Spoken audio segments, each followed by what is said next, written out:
A lot of why most people don't know about the 17th Amendment or even what it is that most people take it for granted. They take for granted that they get to pick their senators. And it gets to the question as to the nature of American democracy today. In the last election, 63% of the American people didn't vote.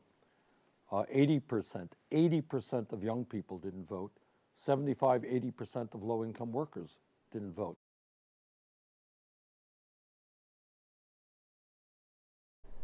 The 17th Amendment was one of the so-called progressive amendments to the Constitution in the early 20th century.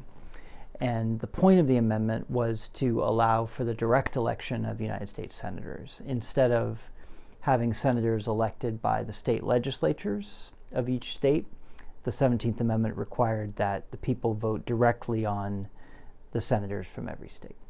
The Founding Fathers, I think it's safe to say, viewed the Senate as being an upper house of the legislature. As a more kind of elite, stable, responsible body than the House of Representatives. But it turned out that that also made them really unresponsive to what people needed, their constituents. Prior to the 17th Amendment, state legislatures were choosing the senators. State legislatures are not a great vehicle for choosing something as important as the Senate.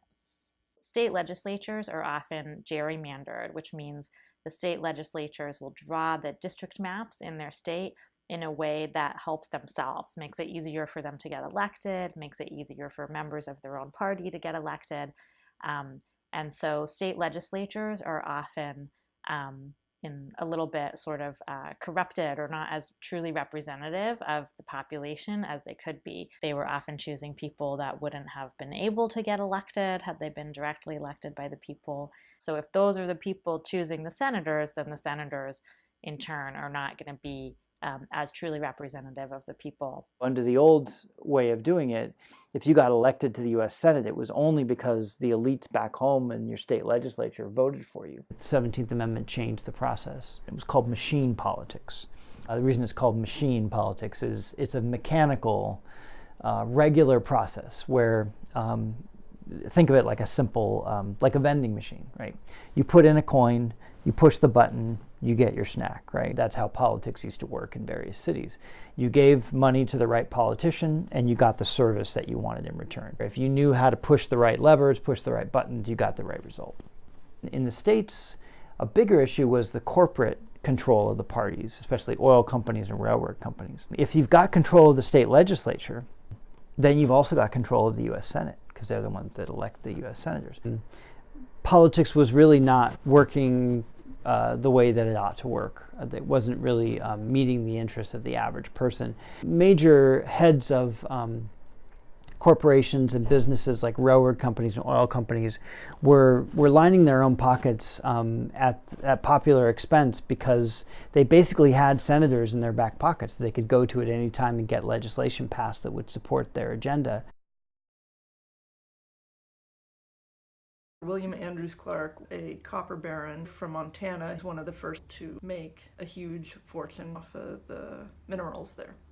There's a famous quote that's attributed to Senator Clark, which is, "I never bought a man who wasn't for sale."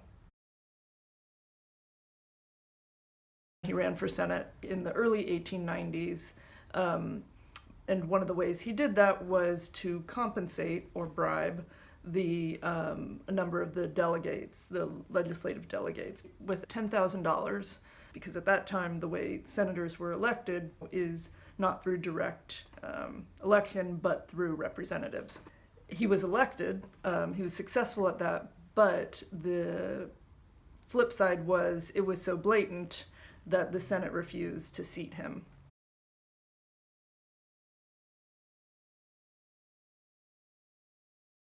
If you only have a handful of people who are electing your senators, it's actually pretty easy to corrupt those representatives. Clark's bribery was so flagrant that the U.S. enacted a new constitutional amendment, the 17th Amendment, so that senators and representatives would be directly elected by citizens and not through representatives.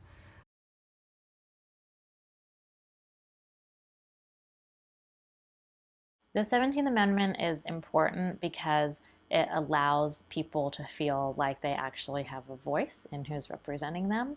Once you make it a popularly elected system, you puncture that control process so that no longer is the legislature in control, but now no longer are these outside forces in control of the election of the U.S. Senate. It gave political power to the people in a way that they had not been given it before in American politics. It made the senators more directly accountable to the people. So if your senator didn't do something that you wanted or did something you didn't want, you could, someone else could run against them.